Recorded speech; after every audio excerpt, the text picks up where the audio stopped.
ওম নমঃ নাৰায়ণ শ্ৰদ্ধাৰ সনাতন ধৰ্মাৱলম্বী ৰাইজলৈ মই আজি বিশেষ কেইটামান প্ৰশ্ন লৈ মই এই ভিডিঅ'টো মই বনাইছোঁ।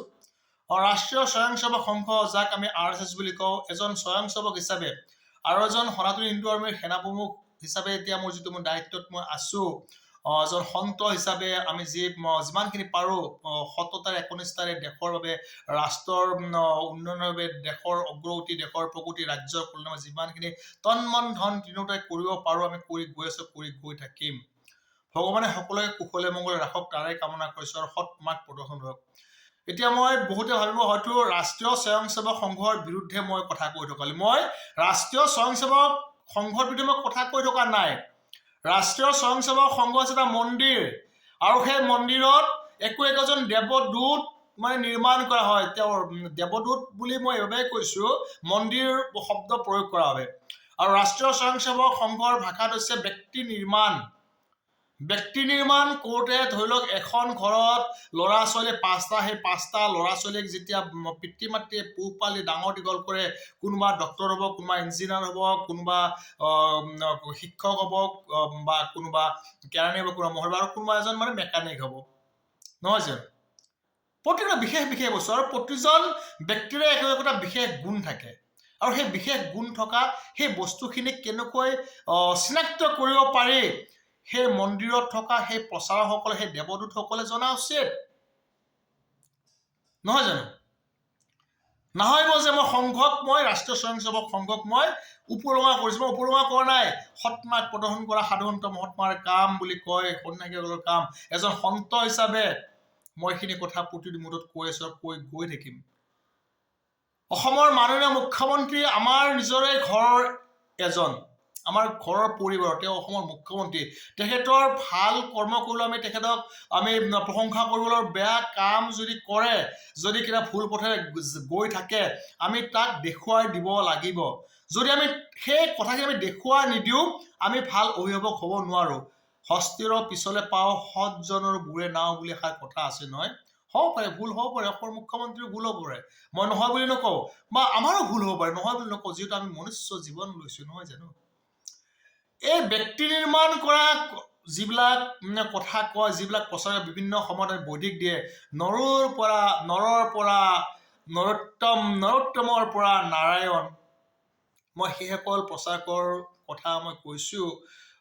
তেওঁলোকে অকণমান ভালকৈ মন দি শুনিব আৰু পাৰিলে শ্বেয়াৰ কৰিব, যাতে তেওঁলোকৰ এই ভিডিঅ'টো কামলৈকে যায়, তেওঁলোকে যদি দেখা পায়। কিয় কৈছোঁ? মই মাৰ্গ প্ৰদৰ্শন কৰিছোঁ, তেওঁলোকক উপলুঙা কৰি কোৱা নাই। ভুল আমাৰো হয়, সকলোৰে হ'ব পাৰে।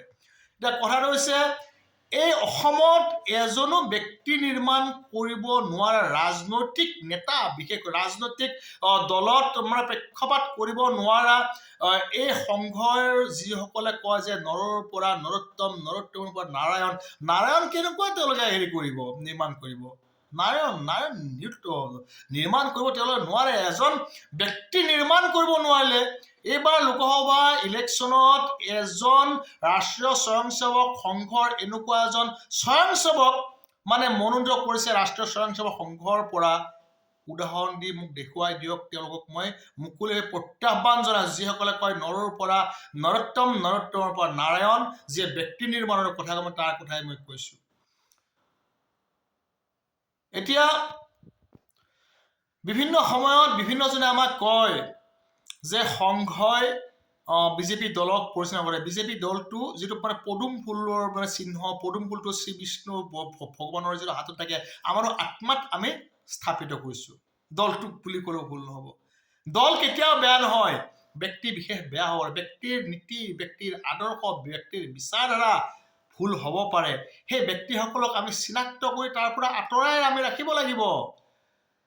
যিটো ব্যক্তি নিৰ্মাণ কৰা আমাৰ একোটা মন্দিৰ আছে, দেৱদূত নিৰ্মাণ কৰা আমাৰ মন্দিৰ আছে, নৰৰ পৰা নৰোত্তমৰ পৰা নাৰায়ণৰ সৃষ্টি কৰা আমাৰ একোটা মন্দিৰ আছে।